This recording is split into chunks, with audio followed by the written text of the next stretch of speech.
everyone. My name is Yvonne Maxkin. I'm the founder and the chair of the channel community and also the founder and CEO of CoCheer, a coaching and consulting practice and also a channel community gold sponsor. Welcome to the next episode of Smashing the Class Ceiling.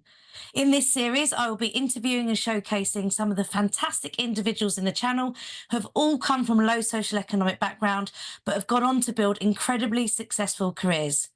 They'll be sharing their stories of how they navigated the corporate corridors and smashed through that class ceiling. So without delay, I would like to welcome my next guest, Mark Collins. Hi, Mark. Hi, everyone. Hi, everybody. So Mark is an experienced CEO and CTO, a business mentor, an IOD-Certified Director, and also the Treasurer and Company Secretary of the channel community. Thank you so much, Mark, for agreeing to come on the podcast show and share your story with us. Thank you. I wasn't sure you were aware of the certified director bit, though, Yvonne. So... Yes, I was. That's one of the main reasons why we're so delighted to have you as treasurer of the channel community. Hopefully I'm qualified to do that. Yeah, no, absolutely. So, Mark, we've known each other for many, many years. And, through our time together on the Cisco partner circuit, we've become quite good friends over that time. Most recently, we spent quite a lot of time together as well, working on the channel community. And I think, I've got quite a good appreciation and understanding of your background, but most people won't have any idea of where you've come from and what you've achieved. So let's start with where you've come from. Tell me about where you grew up and talk to me about your early career. Okay. So, going back to, I guess, the very beginning, I was born in one of the two high-rise flats that you see from the M1 in Garston, Watford. It was interesting growing up in that area, I guess. I was obviously a young kid to start with. I did actually move away from there when I was 4. A lot of it has been focused around my dad, actually. He had quite an interesting or unusual career because he actually built organs. Wow. I'm not sure how he ever got into that because my granddad worked for the gas board, so it seemed a leap away. But I know it was something that he was very interested in from an early age, and it was just a real actual passion for him, and became an actual real labour of love. Really, my dad had a outstanding hearing, and I think that was one of the things that attracted him to it, the sort of sound of it and seeing things, how they fitted into an acoustic kind of environment. So it's a very unusual thing for me, but there is no money in churches. So there's no money in organ building. And very often my dad, he worked extremely long hours to keep the business running. But if we received money as a family or anything like that, it just all went into the factory. So that was the kind of primary thing for my dad. When I was 4, we moved to an old schoolhouse in Redbourne, which is near St Albans. The only thing my dad could afford was it was completely run down, completely derelict. I just have remembering that there was no windows in the place. They had all been completely smashed. It had been derelict for 15 Wow. or so years, and large holes in the floor. So for the first 2 years, we lived, 4 of us, my mum, my dad, my middle brother Paul, and I lived in a cramped caravan on the front of the driveway because there was nowhere else for us to live. There was no toilets, no anything. So we just had everything. Wow.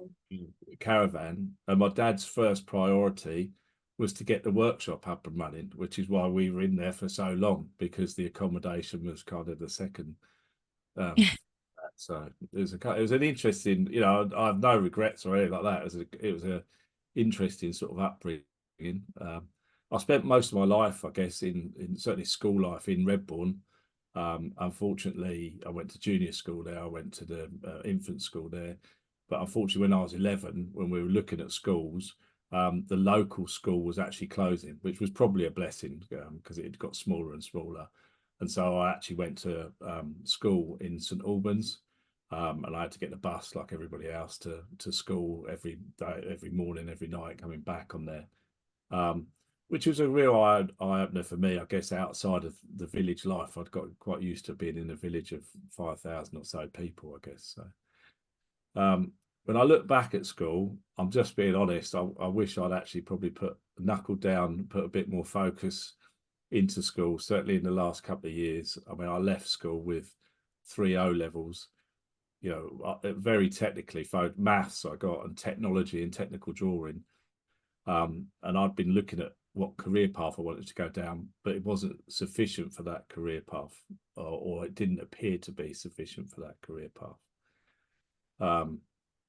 I'd got an early interest, or I developed an interest in computer systems. They're very different to what they are today, and really encouraged by my parents. I was lucky to secure an apprenticeship with Marconi Avionics. I'll be forever grateful for the team at Marconi Avionics around the training centres and the teachers at St Albans College, because I had needed 4 O level, a minimum of 4 O levels to get in, but they let me in and they encouraged me to sort of go and prove to everybody that I was worthy of that place, if you see what I mean. Luckily there was 2 of us who had both sort of flunked out a little bit of school at the time, but they just encouraged us. And for the moment I joined the program, you know, they encourage us to sort of redevelop. And the weird thing for me, and it was a very bizarre thing, was I felt for the first time when I went to join the apprenticeship program and joined college at 16, I felt like they were treating me like an adult. And I think that had been a real problem for me at school, because when I was 15, I felt like I was being treated like a child. And I was trying to, I was in that difficult stage, I guess, of going between child and young adult, if you see what I mean. But everything really opened up with Marconi, which is why I said I'm forever grateful for the opportunity that the people there gave me. So it was interesting, because the whole, I'm a massive believer in apprenticeships. I've seen the demise of some of the apprenticeships over the years, you know, because I'm going back quite a few years of on, as you know. Well, I did an apprenticeship too. Yeah, but I'm going back 40 years when I started my apprenticeship. So and it's, you know, it's really interesting to see now more companies getting back involved in some of these apprenticeship schemes, giving opportunities to people like myself who hadn't achieved the best at school, if you see what I mean. But I went on to do 4 years of college with them, and I got my HND in telecommunications, which was great. But without their support, I wouldn't have had that, you know. And we spent 2 years in training centres with them. So we were sort of going between college blocks and the training centres, and there was a mechanical training centre and electronic training centre, because Marconi just believed in giving you a great sort of background and understanding to things. And then they released us out for 2 years into the wider business, which for me was just an unbelievable experience, because we went around various different departments across the business, and they got, you know, well, from my point of view, I got to see the whole business, and I got to understand a lot more about the whole business how it operates, rather than going into one area. It was a bit weird, because 1 year later, after I finished my apprenticeship, the whole thing came crashing down. And I loved Marconi because the UK government cancelled the project that my division was working on. And so all of us were facing redundancy. Oh dear. Which was an interesting experience, I guess. Yeah. And so what happened post? So where did you go from there? Where did you go from Marconi? So the through a recruitment agency, well, it was really weird. I had the redundancy, and I had redundancy offer in front of me, but because I've only been technically in the company a year, 4 years in my apprenticeship program, the redundancy was insignificant, if you know what I mean. And I didn't really understand what it was or anything. I did take another role within Marconi, or it had actually become part of the GEC group, and I took another role in there. But I quickly realised after a month that we had a very similar conversation where we were all called into the canteen and told that the whole division is on kind of warning signs because certain things weren't working. And I'd been through this experience in the what was 319 division at Marconi, and now I was in 309 working on radar on Tornado aircraft, and they were issuing the same things. That I decided it was time for me to probably get out. So although it was a really bad experience for me, it's probably a real wake up call for me as well. I went out to see a recruitment agency. I managed to secure a customer support engineer role with a guy called Richard Colebrook, who is a MD of a small company in Harpenden called Alpha Data Systems. And they were working in some real interesting stuff for me with like these analyzers and analyzing protocol analyzers, when we were doing a lot of stuff around the X25 and the old IBM systems and all of this sort of stuff, which was just a completely different world to where I'd been in. But it was the old sort of way that devices and everything used to communicate. I had a great manager there and a guy called Paul Kibbled who showed me the ropes, and I was repeatedly he was answering questions for me because I just had every day I had question after question after question about this new sort of technology from my point of view. And I remember Paul answering some of those questions 3 times until I understood it. And he was just a great boss in that way. You know, he could see that I was so keen to get Yeah.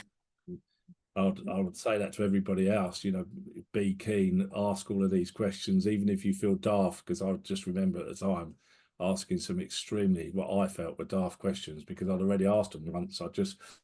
I found different ways. I didn't understand it, so I found different ways to ask the same question, if you know what I Until mean. you did. So Until I there's did. no such thing as a stupid question, just a stupid answer. So good for you. And I think, you know, also having those role models early on in life can make a big difference to our careers and our trajectory as well, can't it?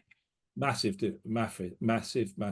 difference, because that's what I experienced at Marconi, which was a massive company at the time. GEC Marconi was the biggest employer in the UK, over 1 million people. But I still had those role models in that big company, as well as in that very small company where we were less than 10 people, if you know, Yeah.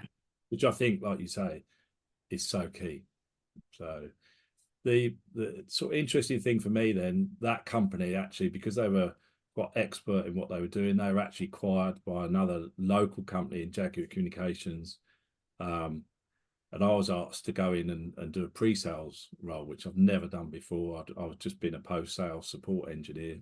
But that was interesting for me because it actually opened me up into the whole wide world of sales. So, you know, which, if you like, was that sort of a switch for me, having spent nearly 7 years in engineering side, was to then still do engineering, but doing it in a pre-sales role. And they'd never had a pre-sales engineer, so it's kind of, we learned together as we went on that kind of journey. But being made redundant had really made me think as well about the wider world. I'd had no interest in traveling or anything like that, but actually I looked at it and I thought I'd seen some of my friends actually go away, and when I was 24 I decided to take some time out, and Jaguar were really actually good for me because I took a 14-month sabbatical, if you like, from the Oh, nice. sales job, and went and did, you know, India, Nepal, Australia, Indonesia,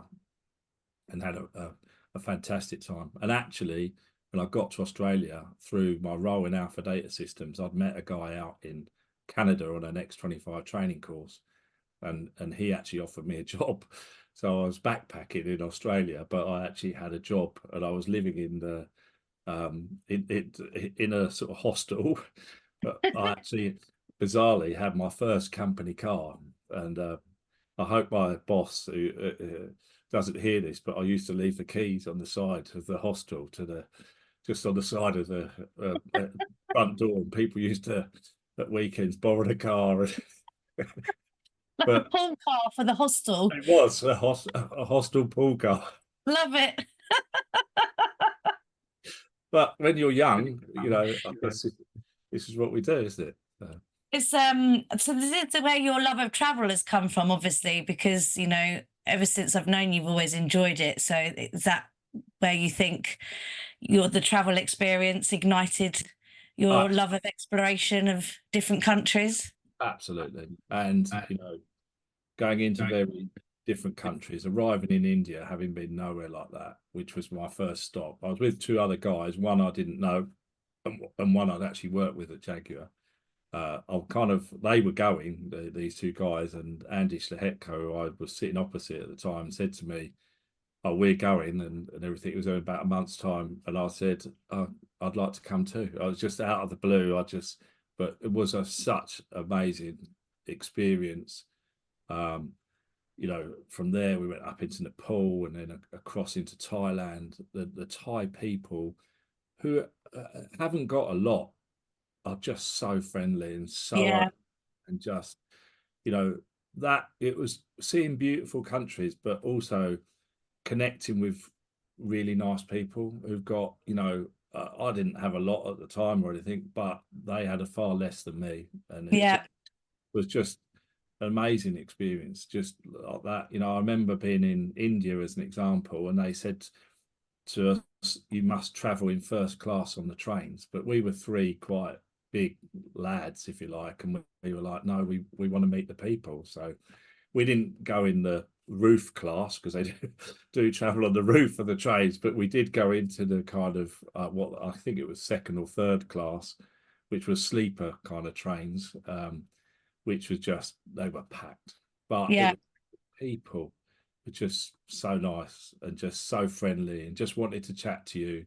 We wanted to chat to them because we wanted to know everything about their lives, but they wanted to know everything about ours, and yeah, they sit around us and everything. Just amazing experience to be able to, at a reasonably young age, to share that experience and see the world at the same time. And for me, that's where I think my love of it has come from, like yeah, you say, because you start to realize when you look at the world map, it's just such a huge place. You and I have both traveled with work, and with business things, and we've spent a lot of time in places, and some of those times we haven't got out of the hotel and not really yeah. seen place, although we have desperately tried to in other places as a group of us, which has been fantastic. It's yeah. Absolutely. So, how did you go from that to getting into the IT channel then? So, where would you say would you class Jaguar as being part of the channel? Were they Yeah, I'd, or I'd go back to the Alpha Data Systems. We were part of the Alpha? channel. Okay. We were part of the original communication systems. We were putting in things for like Hertfordshire Borough Council, for argument's sake, connecting up their IBM systems. That was the first form of networking, if you know what I mean, from like Of dumb course. tools and stuff. And that's exactly what we were doing. And when they were having problems with that, we'd go in with these massive analyzers that were supposed to be what they called luggable, but they were literally bigger than a suitcase, right? And they were so heavy, it was ridiculous. But they were the kind of early days of it. So for me, that is where I started in IT, and it was a very different world.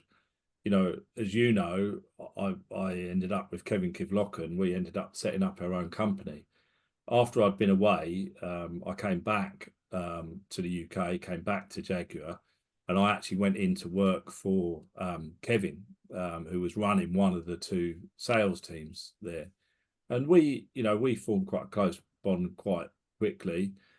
One day, unfortunately, we were both hauled in front of the ops director by the customer services manager for causing his team too many customer support issues, which to us was just really bizarre, right? Okay. We'd sort of got a heads up that this was going to happen. So Kevin and I had gone and looked at the numbers and stuff. We had a team, if I remember, 10 or so salespeople. And between the two of us, we were delivering over 65% of the actual business that year. So Wow. it was kind of no wonder that our customers were the ones calling the help desk, because we were responsible for 2/3 of the business, if you see what Yeah, of course. as soon as the ops director heard this from us, he absolutely flipped his lid and said, "Don't bring these guys in front of me ever again," kind of thing. But the damage was done, if I'm honest. Yeah. It was after that kind of ridiculous scenario, because they didn't know they should have been aware if They you want. hadn't taken the time to do their due diligence. They'd just No, made an assumption and without looking at the facts. yeah, no qualification there whatsoever. And as we all know, anybody who's worked around, sales, the golden rule of selling is qualify, qualify, qualify. And the business that was employing the two of us had failed to do that themselves, if you see what I Yeah. mean. They're encouraging us to do it out with their clients, but they didn't do it themselves. And that for us was a real eye-opener.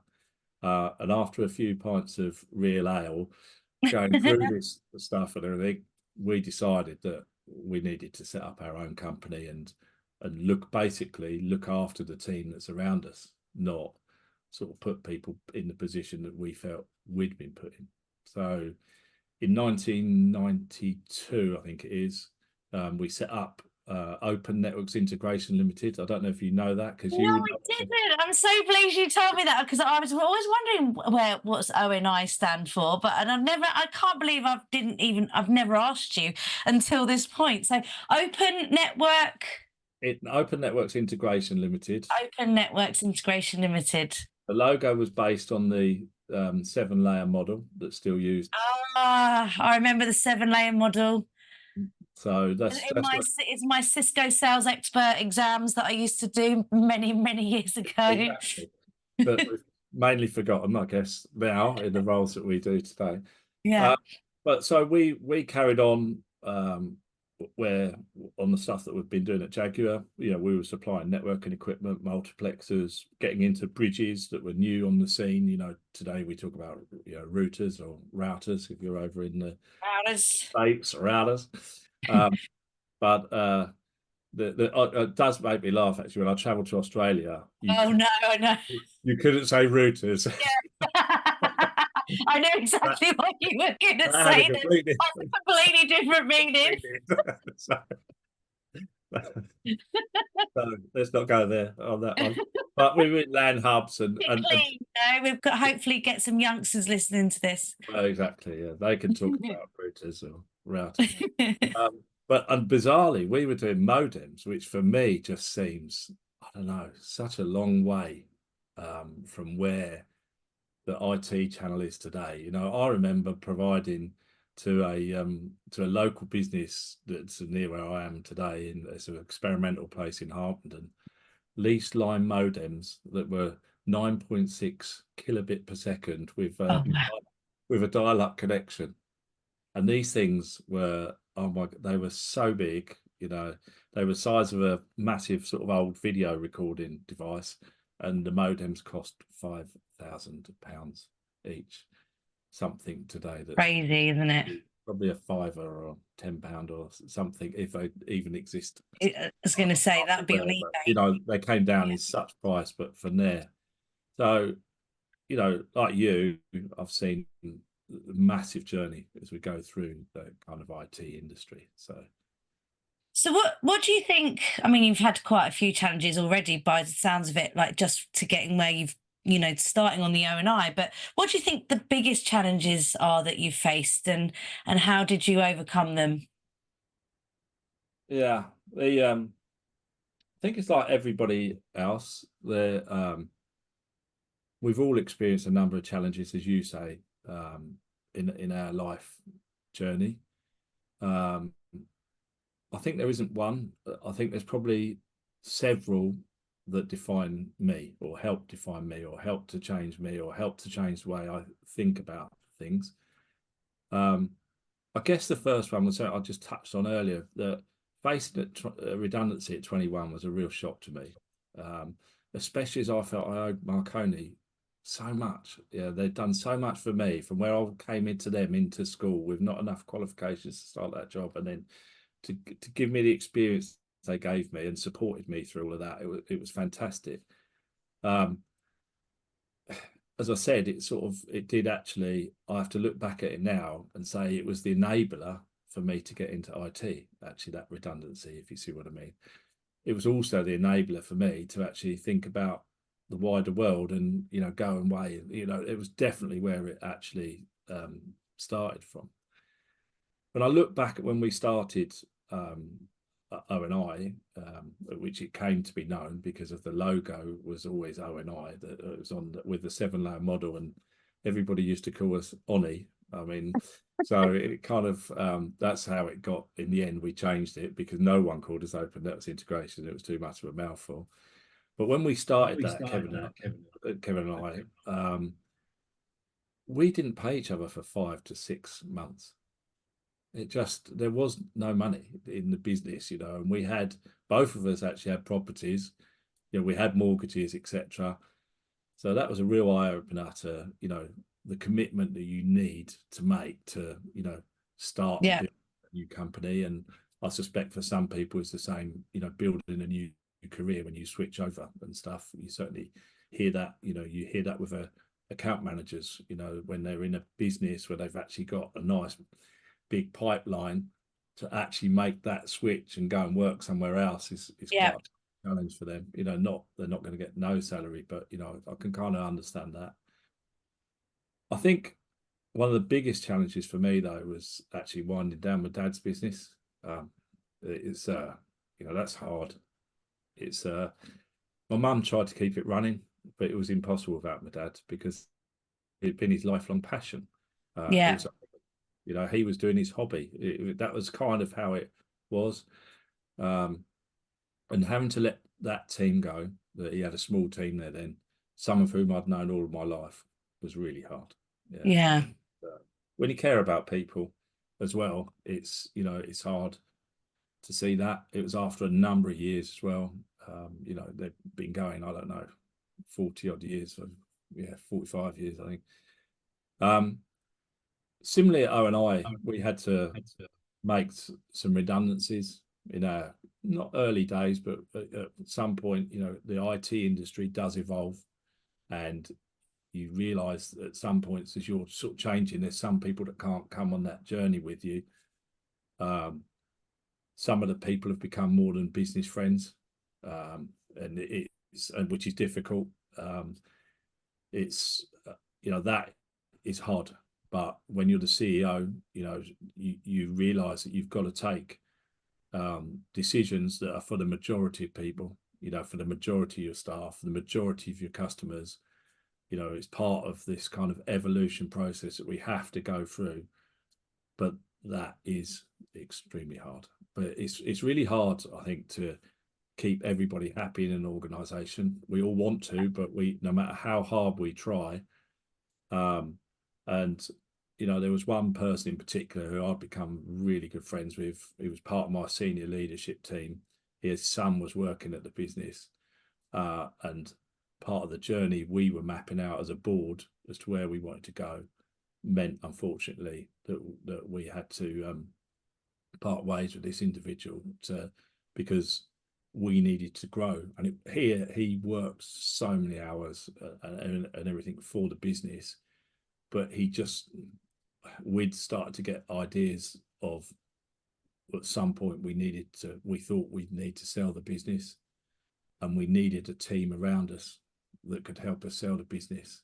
And the team that he was leading, he probably might have been a weak link for us, which is really that. I was really friendly with him, with his family. His wife hasn't spoken to me since, and I can understand why. But we parted way on good company. We looked after him. He got a new role and everything like that, and we made sure he had before he left us. But and that's all you can do. But I still think it's really hard, and they're hard challenges. But you've just got to deal with it as professionally as you can. And as personable as you can. Yeah. Well, it's because you care, Mark. That's why you created such an amazing business, and why we love having you part of the channel community, because you genuinely care. Not everybody does, but equally, it's still, you have to do the right thing for the business. Exactly what you've just said. It's not nobody likes these decisions, nobody likes these conversations, but you've got to think of the greater good of the organisation. And unfortunately, you are going to end up with situations like that. I experienced it myself multiple times through the acquisitions that Kelway made on the journey that I went on with them. And it's never going to be easy. It's never going to be, no one likes this stuff, but it's sort of necessary for growth, isn't it? So, yeah, no, I can imagine, especially knowing you as I do, how hard that would have been for you personally. It's very hard, and I think you mustn't put off these decisions either. If you care about the people, I Yeah. think you've got to look at that. Actually, that individual as well might be better off somewhere else. They're on a journey just the same as we are, and sometimes you can help them to go on that journey, and that's how I have to look at it. Is that our paths have crossed. We've done a lot together really well, but it's time for everybody to go on a slightly different journey, and we'll try and take as many people as we can on that journey. But it's not fair to take people, one, who don't want to be on the journey, or actually are going to really struggle to go with you on the journey. So Yeah, no, absolutely. So that's obviously been your biggest challenges. What's been your proudest moment of your career, and why is that? so just like the last one, I probably haven't got a single thing. You know me, Yvonne. So you also know that I look at a lot of things as a bit of a staircase. So I just think that you've got on this journey, there's steps that we take, and we define the time period for each step and everything else. And also what we're going to do at each of those steps. So when I think about the important steps for me and the O&I team, to be quite fair, just along the way, I think when we started the company, we achieved our first £1 million of sales, working from an incredibly, cramped attic office. I think you know this story, where we had 2 desks and 4 of us working there, and they were the smallest desks ever. We used to have to You've duck, got to like people in that scenario. we had to duck under the roof bit to go to between the 2 desks, kind of thing. That was interesting, but to achieve that was amazing, if you know what I mean. And it was a great feeling when we were a very small team like that, small, close-knit team, if you know what I mean. I guess that was my first sort of step. And I think after that, we moved to bigger premises in Hemel, and there was major achievements for us there, and we expanded in those premises there and took on a much bigger team and everything. But moving to Luton, I think, was the kind of next step for us, because we bought our own offices there. And for some reason, it just kind of released us having our own offices, and we just felt there was a really good opportunity to grow the company. And I think that became the inspiration for a number of other things. The next thing we probably did really out of there was to achieve the Cisco Gold Partner certification, which for us, because we did it with homegrown staff, with all homegrown staff, we trained up the 4 CCIEs, as everybody knows, has been down that route. It's It's tough. massive cost. I mean, Yeah. I've seen people talk about it costing $500,000 a year to maintain a Cisco Gold Partner certification. I mean, we went on to grow. I think at one point we had 9 CCIEs on board. When you've got 70 on staff, we were very engineering led, but that kind of achieving the Gold Partner certification, having our own offices there, it allowed us to kind of secure larger clients. I think the next thing I'm going to say is building out our own data center, acquiring the building next to us, and sort of bring it all onto one campus. I personally led that. I was so heavily involved in actually gutting out this building, and not myself, but we had people in doing it, but I was just involved day to day. I had a project manager there, but there were so many decisions to make. It was by far the biggest investment. It went into millions of pounds that we'd ever made as a business. seeing that up and running, you know, when our customers are going into an early phase of cloud adoption, that had just sort of started. There was a lot of talk around hybrid cloud or going full cloud, you know, all of that sort of stuff. For us to have our own data center there was just amazing feeling of achievement, just because it was completely different, and it enabled us to actually take the business in a significantly different direction. You know, I think, as you know, most people are looking at recurring revenue now within the IT world. We're seeing all the manufacturers refocus on that, you know, as well as software and everything else. But and that became an important factor for us here. Yeah. I guess I have to, you know, I do have to say the last step for me was selling the business. Incredible sense of achievement, particularly to see the number of interested parties when we were going through that process, and especially them sharing their plans of how they were going to make it a much bigger part of the global business, because we'd been very UK kind of centric and everything. However, I also found that very hard. It was, as much as it was a great sense of achievement, because in that process, I decided that I was going to leave the business. And after 3 months of selling the business, I did actually exit the business, and just leaving behind such a great team of people, along with, you know, great relationships, you know, most of our customers and suppliers, was very hard. But we get to spend time with you as part of the channel community, so we win on that front. So We move on. we move on. No, absolutely. All of us, but it's you know, I do think that this world, you know, is very much about. I think it was Mike at you know, Computer Centre, who said it in an article. I always remember sort of hearing this, that you know, a lot's changed in the IT world. And you know, what have you done with your company, everything? And he simply said, but people buy from people they like, know and trust. And that's the thing, you know, we're working with people, we're building communities within our organizations with people that we like, know and trust, and it's then very hard to kind of break away from that. But after doing it for 29 years, it was kind of time for me to kind of, you know, to look for a new challenge, I guess. So No, absolutely. So how do you think that coming from a low socioeconomic background has impacted your career, either positively or negatively, or both? I can't think of anything negative, if I'm honest. I think Good. it's definitely a massive positive for me. It certainly increased my determination to succeed. Yeah. I've got to be honest, I think some of that came from my dad, because I saw what he was doing and the hours he was working, how hard he was prepared to Work try ethic.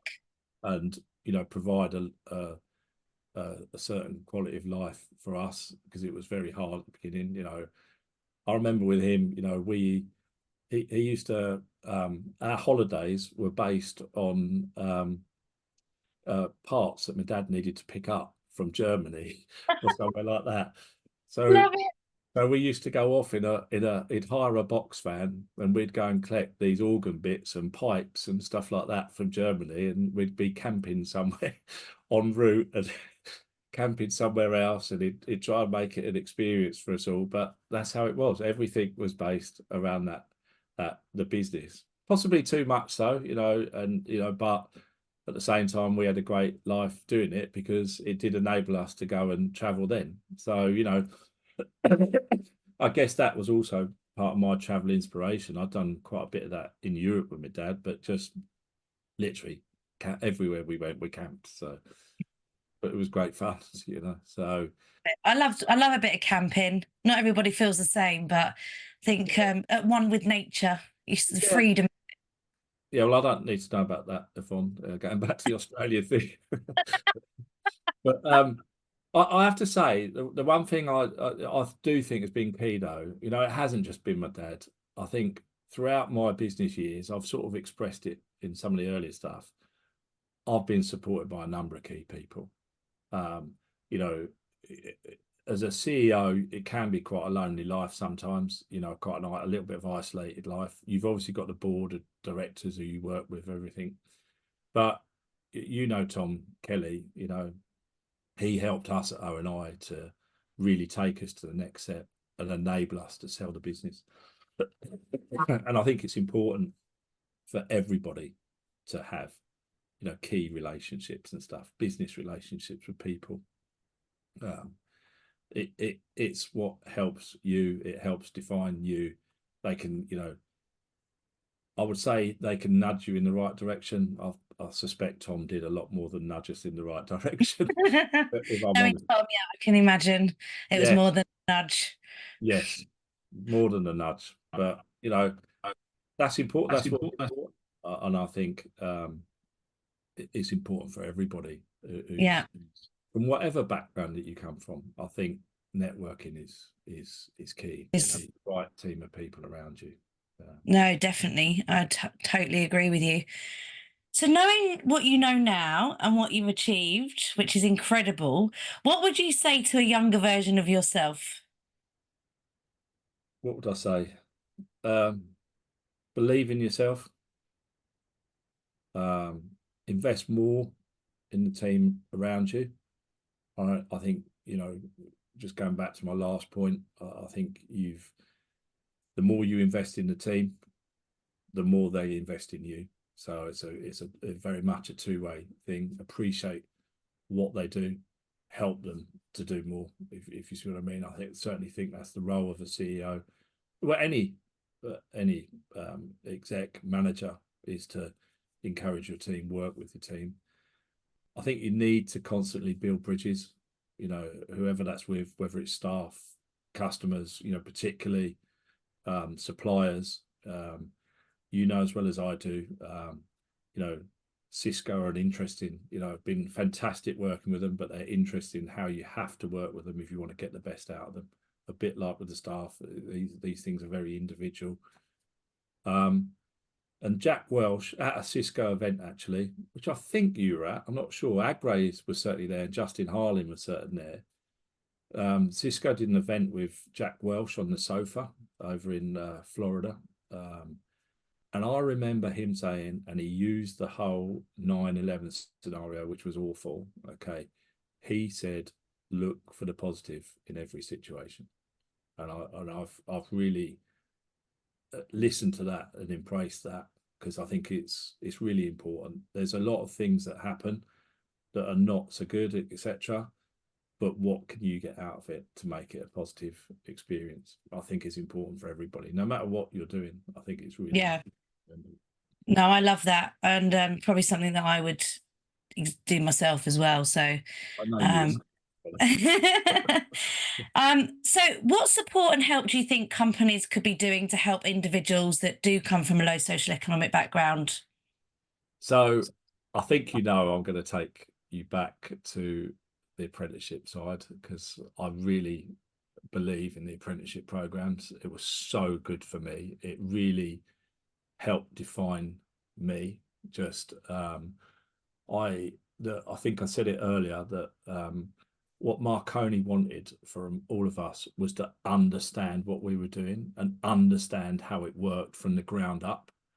And they enabled us to put all of the foundations in place, to build the house, to put the roof on and everything, and to understand how that all went together. I'm just being honest. I've seen people who learn about things but don't understand fundamentally the foundation, if you see what I mean. And Yeah. they, you know, and I would say to people, you know, invest in your time in understanding how it works. And the apprenticeship program for me, you know, really drove that. Not everybody wants to sit A levels or go to university. You know, I believe they're fantastic experiences for everybody that does. And I was talking to one of my lads that I used to football coach, who's just finished university, and I was talking to him at the weekend. I was at a 21st birthday party, and he was explaining how he's now going to become trainee solicitor, which I think is fantastic. You know, that's enabled him. He didn't want to do that necessarily when he left school, but he has now. He's gone to that. So I think that route works for some people, but not necessarily for everybody. And I'd just like to see more career path options for everybody, so that we, Yeah. because I think we should be enabling everybody to Yeah. role that they want to work in, no matter what background they are from. However, I'm also a massive believer that there's a step before this, and I think that I think companies should be investing in, which is structured work experience programs. This is things that people can run 1 to 2 weeks each year, syncing up and working with the kids at senior school that are in their doing their exams, pre-exams, the year before they do the exams, and during I think there's a lot that can be done there to give them a basic understanding of how the businesses operate, Yeah. across all kind of departments, and giving people massive insight. I was involved in a program in Luton Borough Council that the council were leading, trying to bring businesses and schools together. There was massive enthusiasm from the schools to have this initiative, but I didn't see it get off the ground. I hope it has since, but I don't know whether it has. But O&I, we massively encouraged. Every time someone said they wanted to send their child in, or had a friend's child who wanted to come in, do work experience, we encouraged it. We got our whole team involved in it. We sent them through the different departments. I mean, I saw Tara, who was head of our purchasing. She used to get the people to be Tara for a day, which I just thought was absolutely fantastic. They had to, whatever came into her inbox, whatever she had to order or anything, they just did her up. It was just an amazing insight to what else is going on in the company. They'd work in our tech support department. But what I have to say from that is, we recruited people into our accounts team, into our engineering team, salespeople, and our head of projects all came from running work experience program. Wow, that's amazing. I would massively encourage companies to get involved. I know some are. I know that CAE, Agro, you and I have been talking to him. I know they are. I mean, they've actually been kind enough to let my son Jacob join that program, so he's doing it. He's 15, and it'll be amazing. He's doing that in July. It's an amazing eye-opening experience, and they've built it as a structured program. But I would encourage all to do the same and reach out and work with the local schools who are desperate to work with you.